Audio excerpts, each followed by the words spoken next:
Children, it's me again, Teacher Serene. Alright, we are going to have density experiment this week.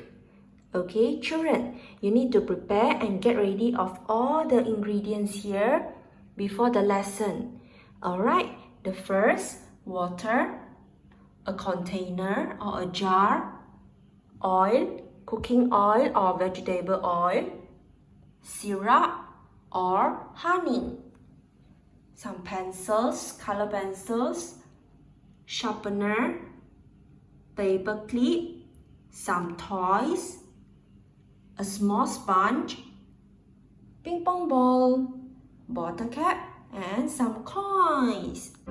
Today, I'm going to show you a simple science experiment that you can try at home to learn about density. Start by taking an empty glass and tip in some water and food colouring. Then add some syrup or treacle. And I'm going to add a little bit more water to make the layer a bit thicker.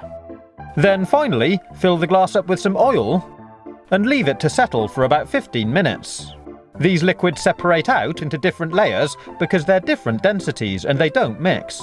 The syrup has the highest density, so it sits on the bottom, and the oil, which has the lowest density, rises to the top.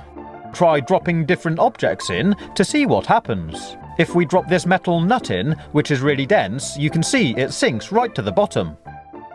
But if I take this grape and drop it in, it sinks through the oil and water, but sits on the syrup. This is because the syrup is denser than the grape. Pretty cool, huh? Now if I take this plastic bottle top and drop it in, it slowly sinks through the oil and sits on the water.